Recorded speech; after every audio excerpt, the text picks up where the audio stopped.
Okay, we are live. My mustache looks stupid, but whatever. In fact, let me go get my light. So I'm going to put the light on. I've got my little light here, but that's not enough. So I'll be right back.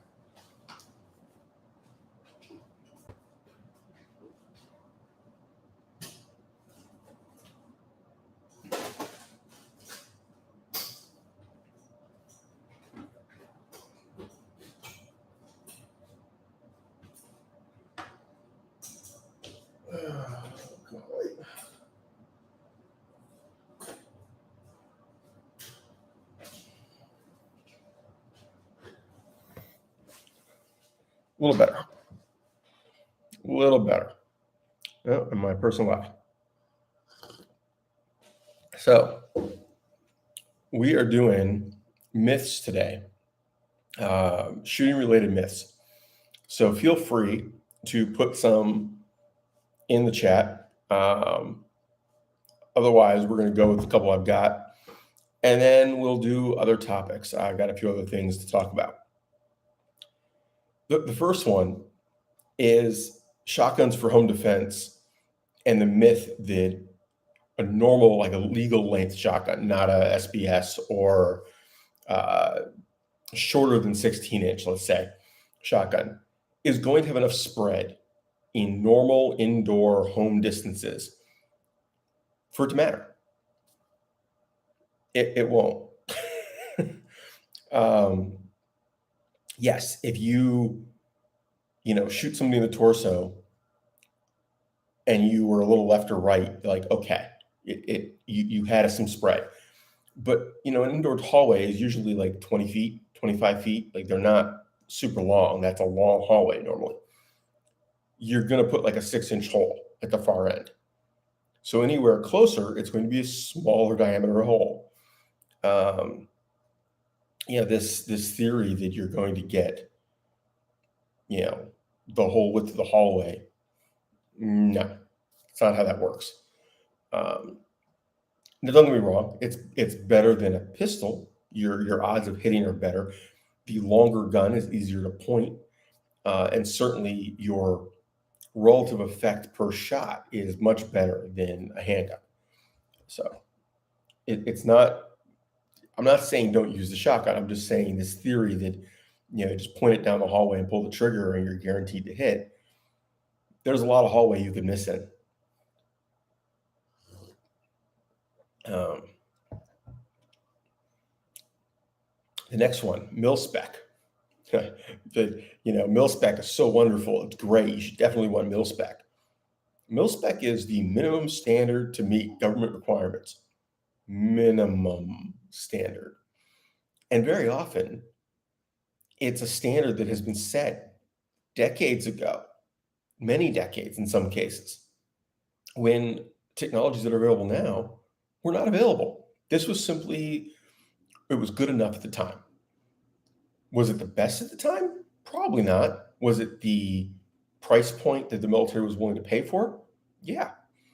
Or did it meet some need the military had in terms of like longevity, compatibility with some other system, whatever it was.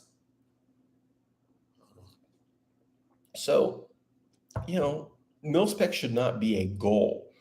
It should be hey, if I'm buying something where that is relevant, I should look for that. If you are buying bulk ammo to tuck away, long-term storage, mil-spec should be a thing. Like, not saying don't look for it. Certainly, the sealed primers, the corrosion resistance that they require, the stability, storage stability they require, absolutely. The fact that if it meets the actual military requirements and passes inspection, so not American Eagle XM something, but actual M193, 855, whatever. If it actually meets the standard, you're getting quality ammo. Is it accurate ammo? No, usually not. Is it particularly effective ammo? There's almost always something more effective.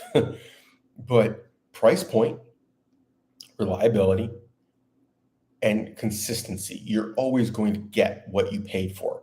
If you buy hunting ammo, okay, it's probably better than mil-spec for consistency.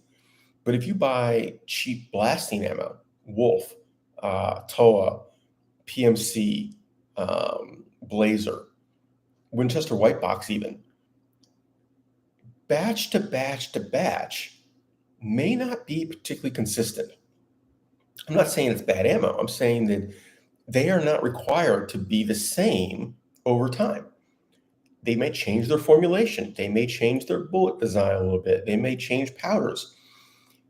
You're not necessarily getting the exact same thing. Now, if you're insisting on like a mil-spec trigger in an AR, why? There are so many better triggers. If you're insisting on it for reliability, well, insist on a trigger that's at least as reliable. But there's problems with mil-spec triggers. You can get primers underneath them and they don't work. So, it's a thing.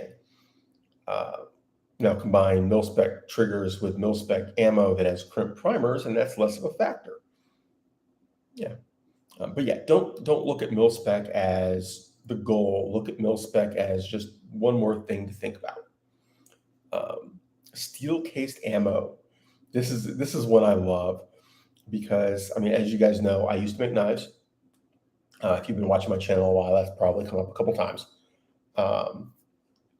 And part of that was I did my own heat treating for anything that wasn't stainless steel. I did my own heat treating. And I didn't jump into that casually. I did a lot of free-form education, talking to people that really knew their shit, doing a lot of research, reading a lot of material from people that know their shit, not just about knives, but about steel in general. And one of the things that comes up a lot is the right steel at the right hardness for the job. And steel-cased ammo is not hard. By definition, that case must expand. It must be malleable enough to expand and elastic enough to then contract back, or you'll never get out of the chamber.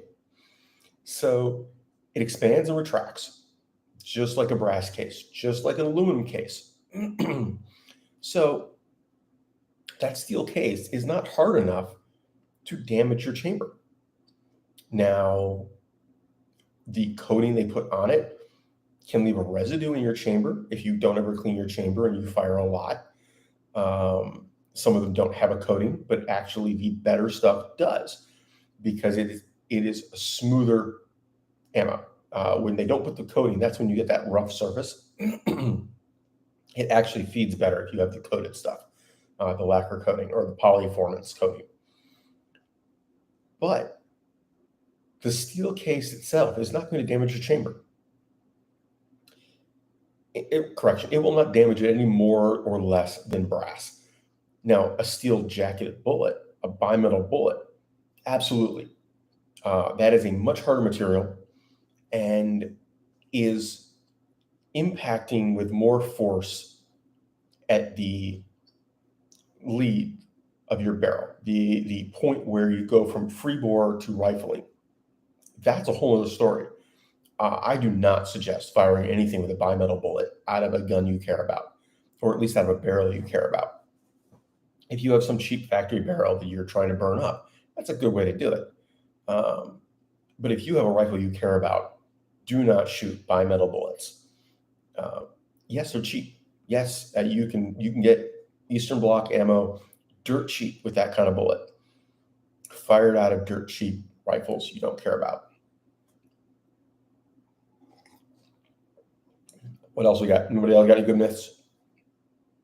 Whether you've got the answer for it or not, I'm up for hearing somebody else's myth and then they're debunking. Or if you want to argue one of mine, I mean, I'm game. I've heard the arguments for the shotgun one both ways, and I'm not saying that it's entirely like I'm 100% correct in every scenario.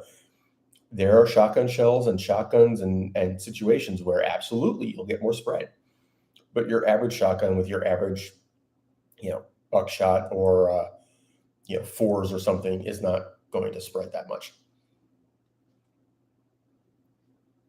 I wonder, does anybody know the mini buckshots, the mini shells? Do they expand more? Do they spread faster because you've got a shorter cup? Does anybody know? I'm curious on that.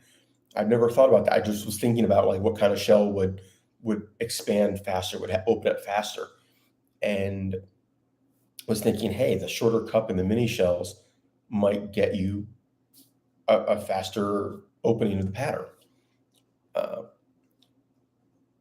Apparently, nobody's got anything they're going to add, so we will move on.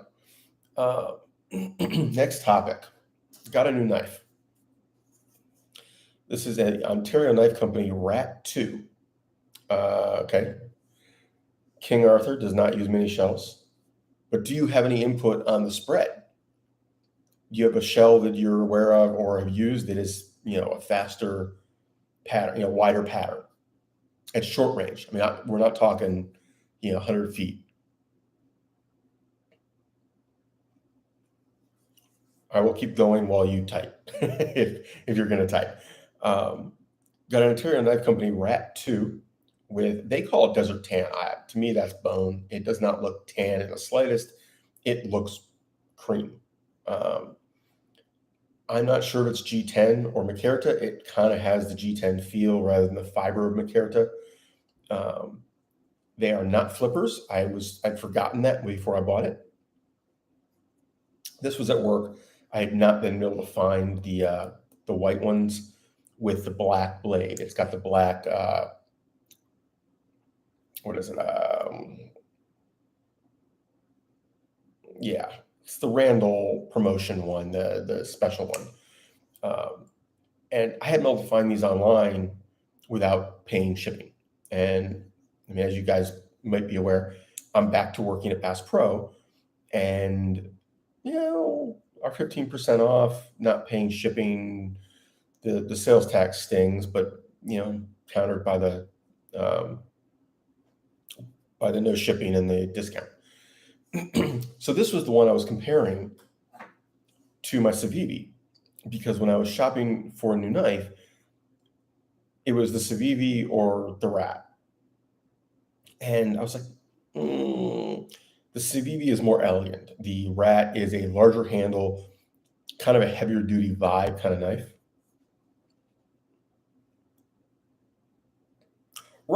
Right. I mean, for practical purposes, outdoors, or even indoors if you're aiming, the Wilson Combat, I'm assuming, had ghost rings. Great setup.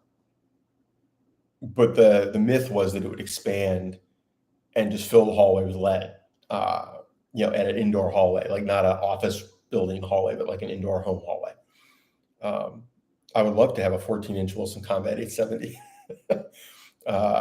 Shotgun has been on my list for a while. I have an old double barrel that barely works.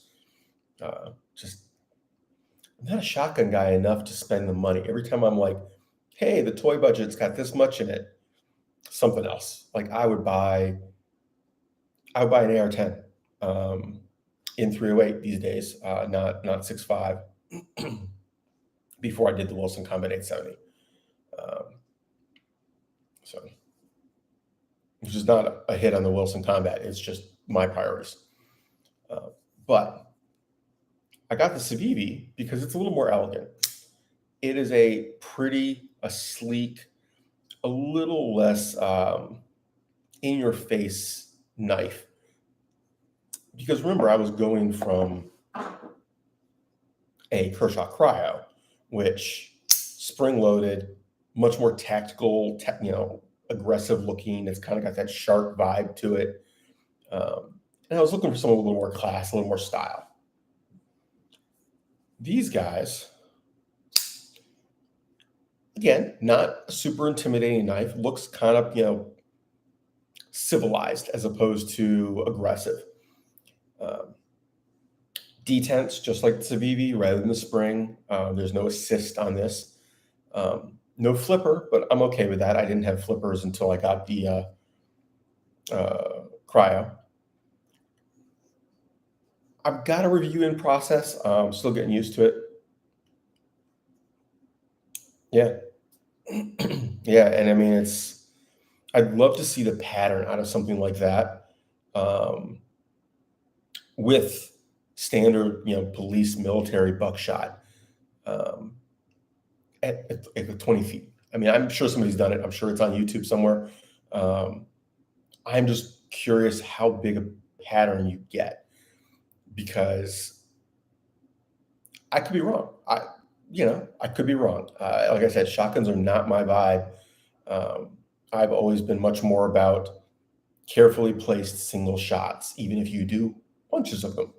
Um, and none of the people I was doing stuff with were big shotgun people, or I would probably have been more into it. My grandfather's idea of a great shotgun was a really nice bird gun. Like he would have never thought twice about a shotgun for home defense in that scenario. And from his point of view, a shotgun for home defense was probably rock salt, or like turkey loads at stupid short distances, like internal to the room distances. But whatever. He also lived in the country with hunting dogs that roamed his property. So if you were stupid enough to come on the property and the dogs didn't know you, he wasn't going to rescue you. And if you hurt one of his dogs, good luck. You're probably not leaving.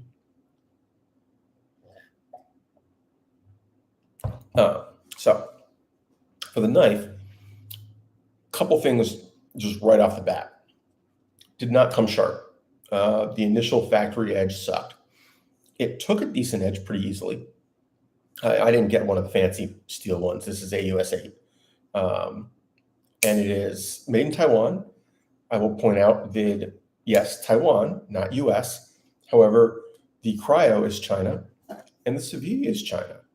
So, Taiwan is better than China. They're all roughly the same price, 34, 35 bucks. This is more, but you can get them on sale, and there are similar knives in their product line that are cheap. But none of them are expensive. I guess that's my point for price. None of them are premium, high dollar knives. Civivi is a little more elegant, and they charge accordingly. But whatever. But yeah, the construction of this, the feel of this is not premium. It is utilitarian. When you run your finger along here, it is not perfectly smooth.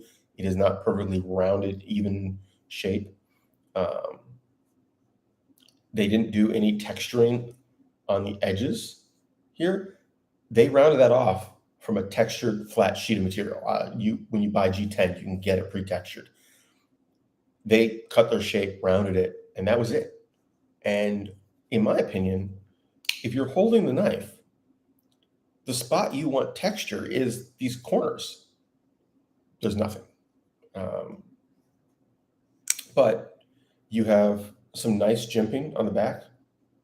I like it. It's smooth enough to not be uncomfortable, but firm enough and big enough grooves that the meat of your thumb gets into them, and you don't slide. I mean, I'm pushing pretty hard. I'm not sliding. The pivot's smooth. It is nice and snug. It is. I mean, they're lightweight knives. These aren't heavy duty like ball bearing folders, but reasonably centered. Overall, I'm pretty impressed. I think that good option. Going to play with it a while. Going to use it. See how things go. I will point out, I don't know how well this will show up on camera. It is a full height bevel on a thin blade. Okay. The Civivi is also a thin blade. I haven't measured. I'm assuming they're probably the same width or close enough to not matter. Yeah, the Ontario fixed blade stuff is actually really nice. I have often considered getting one of their mid-size knives to put on my tack gear. Just haven't bothered. mostly because nothing I own already is designed with a sheath to go on the gear. Like I could get a sheath made, but the knife wasn't designed for that kind of sheath. But yeah, I'm pretty happy with these. Yeah, yeah, that's a. If I buy EDCs that expensive, I lose them. If I buy cheap ones, I never lose them.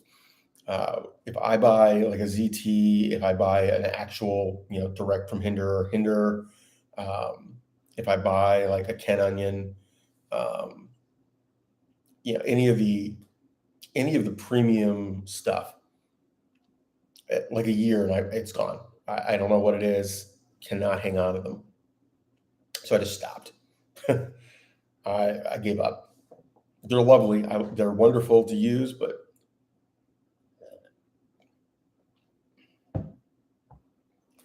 um, but yeah, the Civivi came sharper.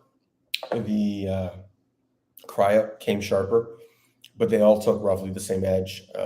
I am not a great sharpener. I'm a decent sharpener, but they all cut paper. I resharpened things today, and they all slice paper, thin, lightweight notebook paper, not heavy duty stuff. So to me, that's good enough.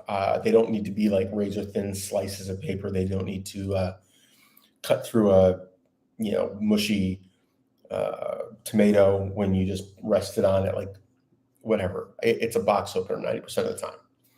So um, next item, personal. Oh my God, I know, personal. Um, I have been, and it doesn't show up on camera, but I have been losing weight for the past like month and a half, 2 months. Hopefully that air conditioning isn't too loud for you guys.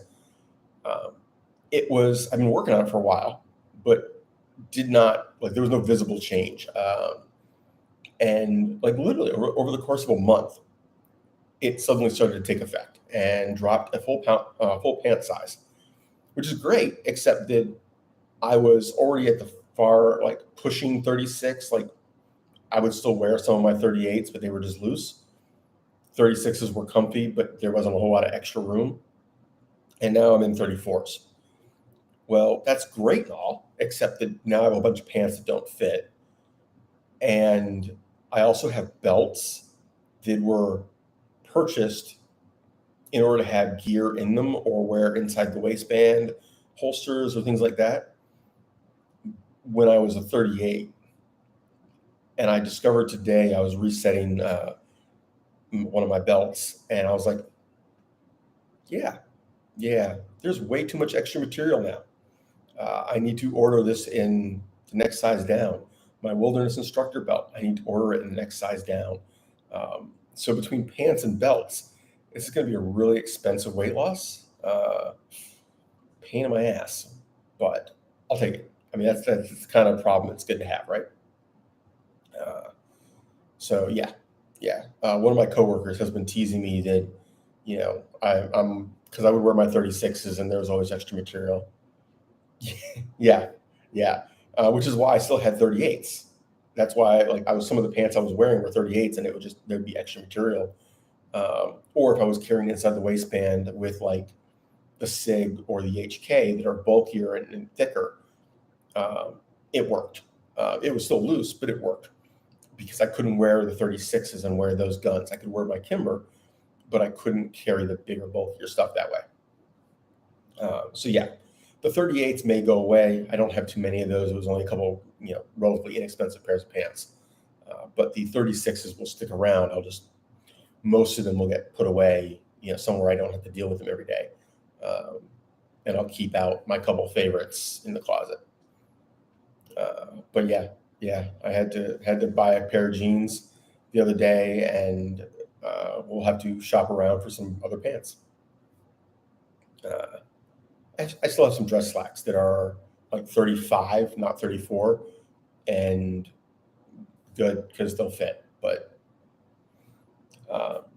yeah, pain in my ass because I reset some tactical gear. I reset my training belt. I reset a less training, more serious belt, and I reset the cummerbund setup on one of my carriers.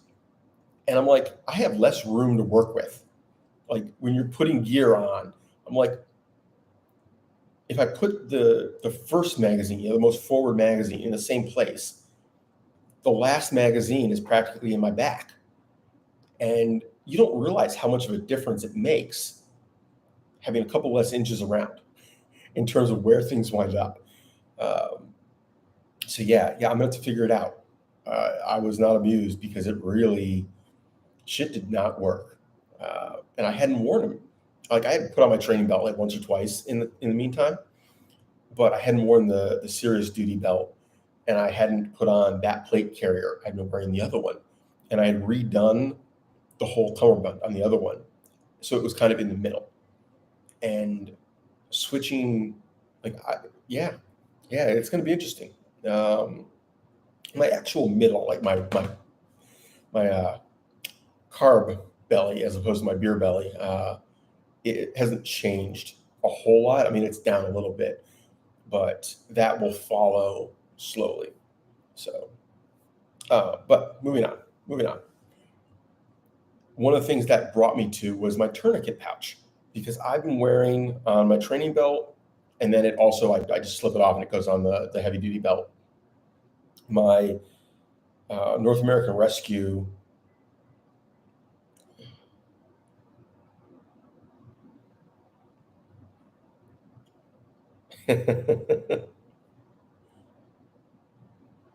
I mean, it'd be nice. That is one of the problems with being a overweight guy with outside the waistband, is that our middle is wider than our shoulders and everything, or at least equal. I mean, I'm more of a block. I don't stick out. I'm just straight.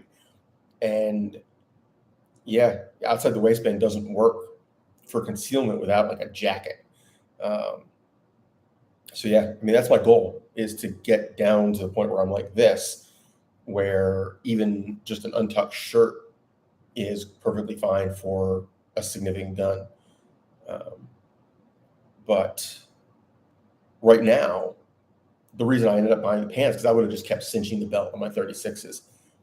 I ended up buying new pants because they couldn't keep them on. The 36s had too much room, and they literally didn't fit the rest of me well enough to stay in place. I was constantly like tugging them up because the belt would just slide. Um, I don't have an ass. Like I'm not one of those guys with an ass. Um, so as I lost weight, there was nothing for it to contract into. I mean, as ridiculous as that sounds, it couldn't pinch into anything. And at some point, I'll lose enough weight that my hip bones will be out relative to the waistline for the pants, and like it'll sit on that. That's really my ideal. I'm close to that now. But there's that middle ground where it was annoying as hell, and I was like, I need to get tighter pants where they fit better, so they are less likely to slide. Because pulling my pants up and retucking my shirt constantly at work was getting old. I'm a little more casual than that at home, but and hanging out outside of the house. But it was annoying at work because they want your dress shirt, they want your uniform shirt tucked in, and I'm trying to look presentable. So, but so my North American Rescue pouch is big. It is. I've always thought it was too big, but it fits everything I want to fit. But the tourniquet sits in front of it, and the face of it is elastic. Let me grab it real quick. I've got it right out here.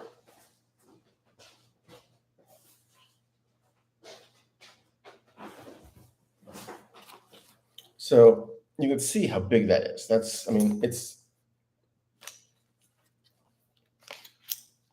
relative to the gun. I mean, it's massive, right? It sticks way out relative to the handgun.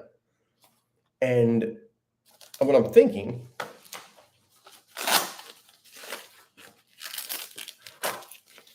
tourniquet. If I can take the tourniquet out, it's a little narrower. Okay. Even if I leave the pouch as is, even if I don't change it, even if I leave it like that, because that's just flex room, and I put the tourniquet somewhere else on the belt, if I take off one of the rifle mags because it's getting pretty far to my back, I can put it there. For me, it's the training belt, because this one is designed to go over regular clothes as opposed to be a standalone. It's designed to go with an inner liner belt. So I use it as a training belt. My other one is it's got like one of the pads and the sticky like neoprene backers and everything, and is set up a little more hardcore. This one is a lot more casual day at the range, doing drills, taking a class. Magazines are not contained; they can slide. So, yeah, the other one, the pouches have flaps or some form of retention, like elastic.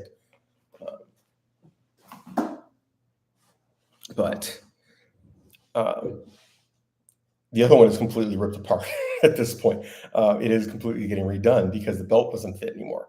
I went to put it on, and even with the pad and the neoprene, it was slipping down. Like if I hopped, like I was going to be running around or something, yeah, it was going to wind up at my ankles, which is obviously not going to do it.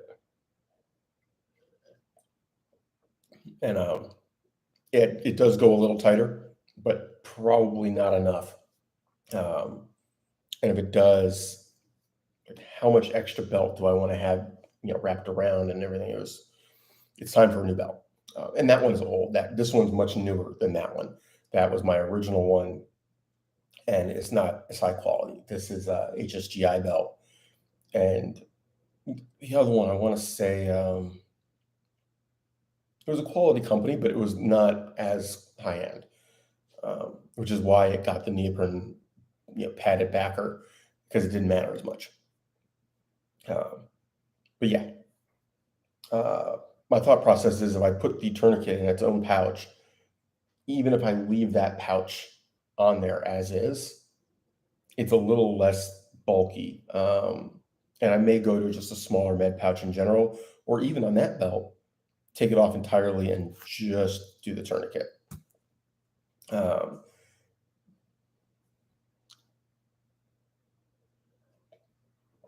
Yeah. I mean, it's exactly what I expect would happen with that belt.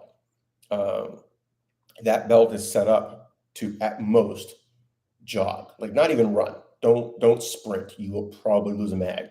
I could tighten the pouches down because they're the tacos, so you can cinch them down tighter. And yeah, you can get enough retention to normal activity, but like, yeah, I mean, if you wind up upside down and bouncing around, you're going to lose your mags. I mean, much less what you had, where, yeah, this is a violent, event, not okay, I'm rolling around at a match or something.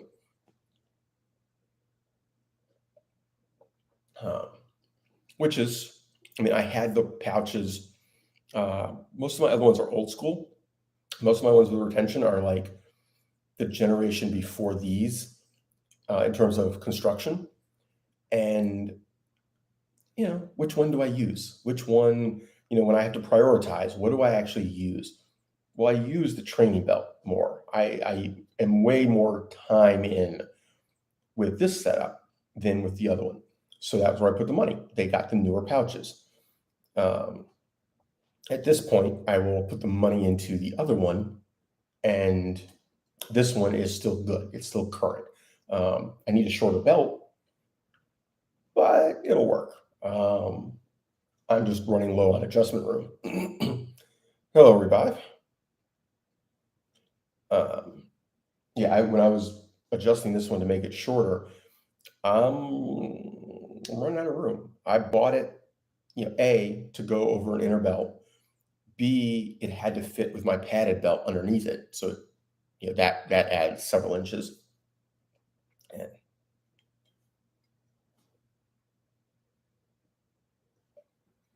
yeah. The rest of the time, that's what I do. My backpack has, I'm sure I've shown it at some point, that red pouch that it goes from, some allergy meds and some aspirin to, yeah, there's two chest seals to get both sides, and there's, a quick clot, pad, and then there's the pressure bandage, and so on. That's the oh shit kit. And then I've got one that is less snivel gear and more just oh shit, which is what this one really is too. Just It's just there until the paramedics get there. It's just there until a real medic arrives. Because I mean, I'm not clueless. I've had some training, but I am not a real medic. I'm not even a good imitation of a real medic. So, am I trained to put a tourniquet on? Yes. Am I trained to, use pressure points? Yes. Can I help? Yes. I'm not a replacement for an EMT or a paramedic. Not even without their gear. Like just straight knowledge and how to respond. They've got way more training. So, uh, what else do we have? So I don't even remember. I was watching the Unsubscribed podcast earlier, and I added this to my list of things just because I thought it was funny. I live in Bernie, which is where like half of the Black Rifle crew lives, or at least the area. Donut Operator, Batty Streams, obviously Demo Ranch and his family. Bunch of people. Like there's a ton of people that do social media, YouTube stuff in this immediate area. And at some point, I have run into quite a few of them in passing, just daily life, right? And I think it's hysterical that I have never run into Demo Ranch randomly. It's only been at events. It's only been he is supposed to be here and you're going to that event, even if you're not going for him, like he's part of the event. Like there's parades. Bernie is a small town kind of setup, and they do parades. And Demo Ranch, bunker branding, really not Demo Ranch side of it, but bunker branding participates in the parades. And so yeah, hi, how are you? Whatever they're throwing away, throwing out from the truck, kind of thing. But like,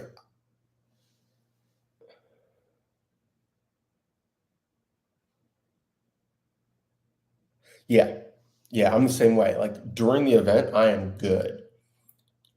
I essentially go into shock afterward, but it's afterward. Like while we're going, I'm good. Boom, boom, boom. Not even an adrenaline rush. Like, what have I got to take care of? Priorities, get this done. But then when I stop, I go white as a ghost. I need to sit down or I might pass out. Like, yeah, it's hysterical. And like the afterward can be hours later. And if it's long enough, it just doesn't happen. But yeah, it is. I've almost cut my finger off, like the end of my finger, with some power equipment, and ended up it was perfectly fine. Like the way it cut, it didn't hit the bone. It was messy, but it was fine, and got it all taken care, like all patched up, taken together. Do I need professional help? Doesn't look like it, and yeah, but I don't seem to get the adrenaline boost. I almost never get an adrenaline rush. Um, like I'm not an adrenaline junkie, like I've never been, and I think part of it is that I don't get that high. I don't get it. Like I physically, like I don't get it. And I wish I did because there's a lot of stuff that I would like to do that is just no fun because without the adrenaline rush, you miss half of it. A lot of like extreme sports activities that's just I don't know. I miss out on the fun of it. Um, yeah, like even a roller coaster ride, it can be exciting, it can be fun, but like I don't get off the roller coaster ride with an elevated heart rate. I just don't. I've done like whitewater rafting in kayaks. like sealed kayaks where you're, clicked in. And I mean, we went through patches where I'm like, am I going to die? And I mean, I'm experienced on the water, but I'm not like a super experienced kayaker. And we had, a couple classes, and then we're doing this river. And yeah, it was a little more aggressive than we were led to expect. The weather had been uncooperative, and they didn't know until we got there. Uh, Good lesson for anybody planning to do this. Make sure the place you're going with has people who go scout it out the day of, not the day before, because conditions change. And if you're a beginning group, that's critical. If you're an advanced group, I mean, you kind of know what you can deal with, and you can see it coming. We were a bunch of clueless teenagers. Yeah. Yeah. I mean, it's something I've always been good at, but you do miss out on a lot of the thrills. But I still get that dump afterward, when it's a major thing. But I get the same thing when I have to give blood, or get a shot. If you want me to give blood for like a test or something, or you need to give me a shot, either you need to have me going rah, rah, rah, rah, or you need to just accept that I might pass out. I'm a total wuss. um, and I'll psych myself out of it. Like I will literally be like, this is going to suck. This is going to like, and then I'm just that much more likely to pass out. Um, and I didn't used to be, right on through high school into college. I got allergy shots. I would give blood. I would get like whatever we were doing. Because the allergy shots, I was getting a shot like at least once a week, and it was like anywhere from 2 to 4 shots at a time. It didn't bother me in the slightest. And had not eaten one day, hadn't gotten any sleep, and was standing there with my legs locked, trying to stay awake while they were going to give me the shot. And they got delayed, like they were behind schedule, and they had called me in, but they weren't really ready. And I ended up passing out right after she gave it to me, and it had nothing to do with the shot. Like it was lit. I mean, she literally had gone, click, done, and pulled it out, and that was the point where I went, boom. Like I remember standing there, and then I remember waking up on the floor, and they said it was like a second. Like I dropped, and then I woke up. But I don't remember the falling. I don't remember the half a second in between. And ever since, it's been an issue. So yeah, if you can get my heart rate up, you can get me all go, go, go, and then give me the shot. We're good. But that doesn't work too well when you've got to give blood for like a regular blood test. My answer, honestly, usually is I drink like espresso or something, like anything that gets my heart rate going a little bit, because it's just a mild form of shock. But anyway, like I have never run into Demo Ranch. I've never run into Matt Carricker casually. I've run into his wife. I've run into like half the people you think of when you think of bunker branding, in terms of staff. I've run into most of the Black Rifle guys, at least, casually. Like they're around. It's a small town. Like you see them in the grocery store. You see them at the Black Rifle coffee place. Because not that they're not there for an event. They're there because they're friends with the people who run it. They're friends with the gun store owner next door that owns it. It's a small town. Like Main Street is Main Street. And I'm not convinced that Matt Carricker isn't somebody they pull out from the closet for an event and then shove back in there when they don't need them. So anyway, back to serious stuff. Well, relatively serious. I did create a Patreon account. It is set up. There will be a link in future videos. I'm not going to push it. I'm not going to be like, hey, go sign up on Patreon. I may mention it now and then, but it is not going to be that kind of thing. However, people who sign up at the highest tier that I put will get shout outs in videos, or I'll do like, if there's a group of them, I don't know how many people are going to sign up, right? Um, if it winds up being a bunch at some point in that tier, I could do a single, one video of, these people are awesome kind of thing. We'll just see. But they're part of being in that package is a shout out, whether they want it to be for themselves, for a charity they support, for somebody else, like whatever they want, whatever they want to do for that. But if I want to keep growing the channel needs to pay for its own stuff. I cannot afford to be buying stuff to feature on the channel that I don't otherwise need. And I don't need much. Like, I'm pretty good. I'm pretty set. I'm not the kind of guy who likes to accumulate a bunch of stuff. I have a feeling that if we do start buying things for the channel specifically, it's going to be buy it for the channel. And then if it's something I can give away on the channel, I will.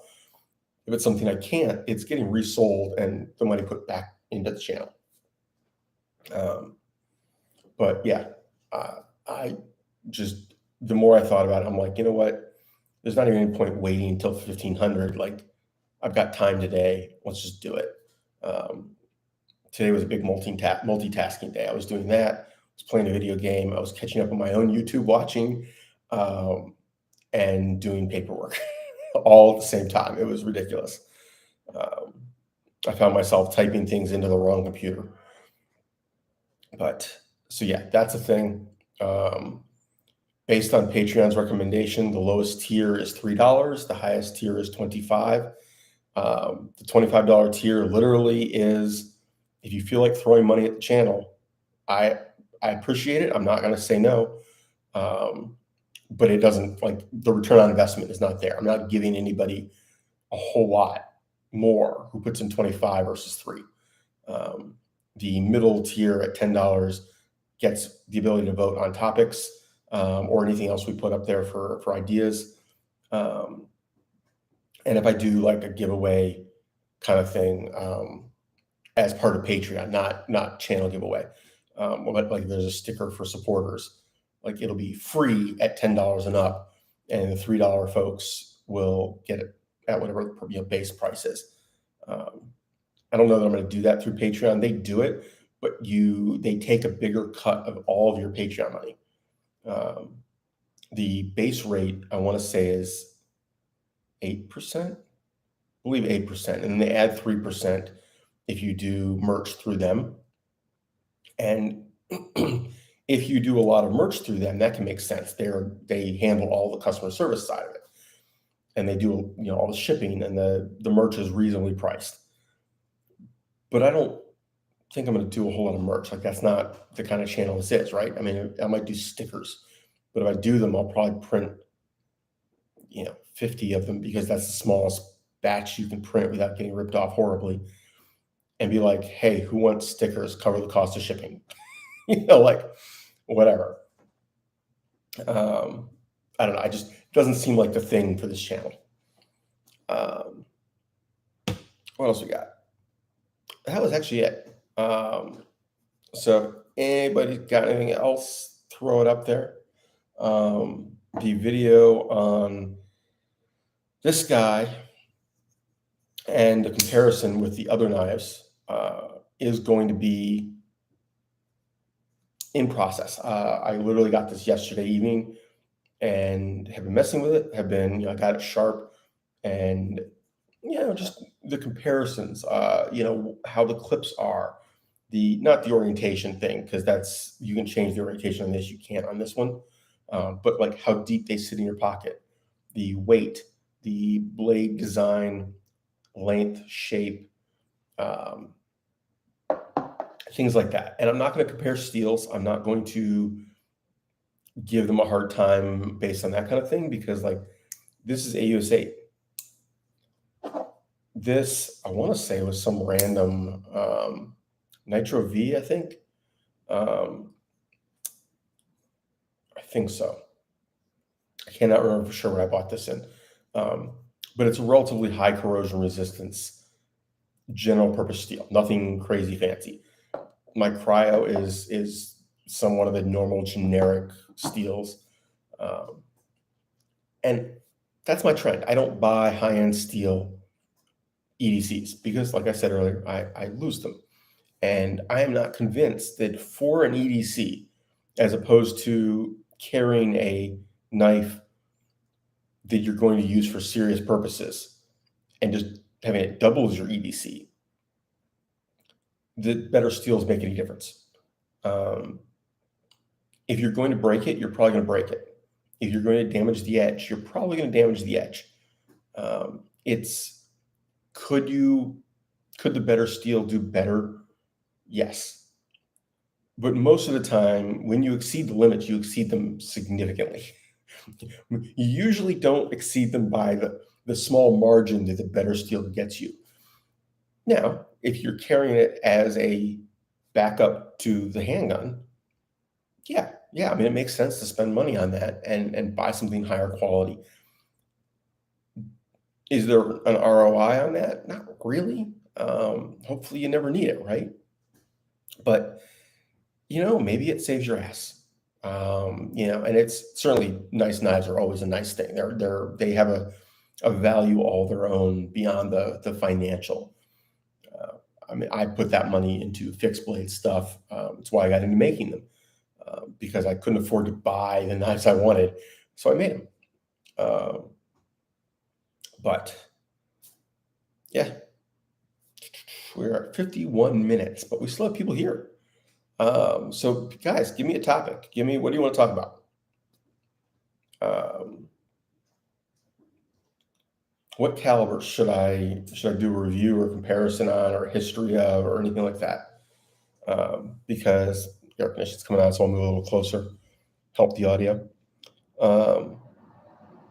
And it's not me, right? I'm green. Like this shirt makes the rest of the camera turn things green. I noticed this earlier. I shot some video and yeah, I was wearing this shirt and it definitely fucks with the video. Let me see something here on my phone. To turn off.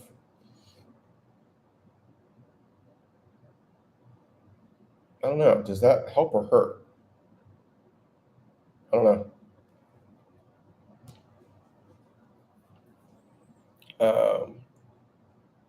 But yeah.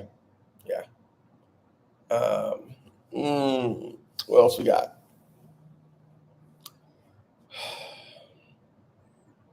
I'm sure you guys have noticed the trend on video topics. I'm doing a lot of stuff on beginner AR-15 stuff, and that is because I have a coworker who, almost 21, she's got a couple days left, young lady who wanted them.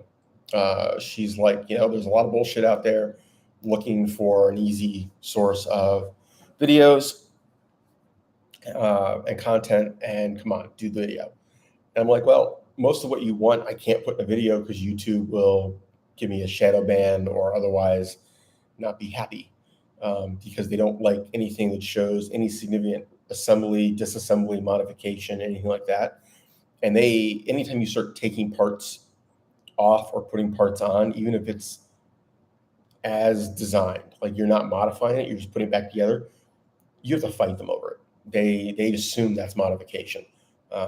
There's a reason that Ian McCollum's Forgotten Weapons basically survives on Patreon money. I would bet that the vast majority of his videos are demonetized. Probably not all. I think he doesn't do the monetization through them, but I'm sure they're all flagged as demonetized. And assuming Patreon actually starts to go somewhere for this channel, if I completely throw out the idea of monetizing through YouTube, which is always, there's the potential, right? I mean, you're just keeping it in the back of your head. If I throw that out entirely, I can do videos that YouTube will not allow. They'll allow it on the system, but they won't support it. They won't allow it to be monetized. They basically go, we don't want to show this to people. So unless somebody's a subscriber and actually goes to your channel, they won't see it. We're not going to promote this video in any way, shape, or form. If they wouldn't monetize it, they don't promote it. It will not be a featured video usually. It won't ever get the extra publicity. And it is a noticeable thing. When I do videos that YouTube doesn't like, it isn't that my click-through rate goes down. It's not that you guys don't like them. It's that many fewer people saw it. If I do a video that YouTube doesn't mind, that is a high keyword oriented topic, and YouTube is not against the video, amazing. It went to 10 times more people. It was in more search results. It was on somebody's suggested videos page. And my click-through rate was the same, but 10 times more people saw it. So instead of 50 views, it got 500. Oh, odd how that works. And I mean, there's only so much I can do about it. But I mean, the goal of this channel is not entertainment. The goal of this channel is education. It's information. It is not necessarily to be the video that a million people watched on day one because they're watching their daily videos and they're being entertained on the toilet. But to have information there that when people go, what is the blah, blah, blah, or how does this work? Or, why would you, if that's a topic I've done, there it is. They can find it. It's useful information. It's one of the reasons I don't mind when people tell me, hey, you're wrong about this detail, or what about this situation, where you said this, but in this scenario, it doesn't, apply, or it's wrong. I'm good with that. I'm not good with you're stupid. Could you clarify? I mean, I know I'm not the smartest person in the world, but I'm pretty smart. And I thought about what I said. I might have gotten it wrong, but I probably didn't get it all wrong. So, if there's something that I got wrong, or that you think I got wrong, you got to tell me what part. Tell me why it was wrong if you can. Give me something to then look up and go, I should do a follow-up video. This was, this is why this was not a complete video. There was something missing that is important. One of the things that's on my list, because it constantly gets comments and continues to get views, is the video about the Magpul Bipod. And if I had known I was picking the wrong one for the market, I would have picked a different one. But the one I picked is the one without the pivot, or without the tilt. I can't remember. It's missing one of the axes of adjustment. And the other two have it. Well, the other two are the ones everybody uses. And the one I had was the one that goes on your sling swivel. So it's not the M-Lock one, and it's not the Picatinny rail one. And nobody seems to use that one. And unfortunately, I got torn a new one by people who did not understand that the one I reviewed did not have that feature. And I specifically called out the fact that it did not have that feature. And that the other things it did have, you couldn't really lock down easily. You couldn't adjust the tension easily. That it had so much play that it didn't feel solid. And yes, in certain situations, it doesn't matter. And to me, one of the parts I got bitched at about was that people were like, well, it's not supposed to be a heavy duty tripod. I'm like, yeah, but it's heavy. if I'm comparing apples to apples, it weighs just as much as my Harris, but it's not as solid as my Harris. It doesn't have any features that my Harris has. It doesn't have any features that my Harris does not have. And then my Harris has features that it doesn't have. Is my Harris louder because it's made out of metal and things go clink and tink and bump? Yeah. But I've never had that be a problem. It's in the scenarios you're worried about. This is not super stealth. Really, we're not. That's not what this is. If you're looking for stealth gear, just leave the bipod off. You're going to snag on a tree branch and snap a tree branch off, and make more noise than you're worried about the metal versus the polymer. But the other two, oh wow, they're lighter. They've got the other axis of adjustment, and I believe that they actually have a tension adjustment for them. Yeah, but I don't need the bipod. So talking about things Patreon would do, I can spend $100 on the bipod to do the video, and then sell the bipod for $70, and not be out $30 to make a video that didn't make me any money, because I don't make any money on YouTube right now, like nothing. These videos, there's no income from doing this stuff.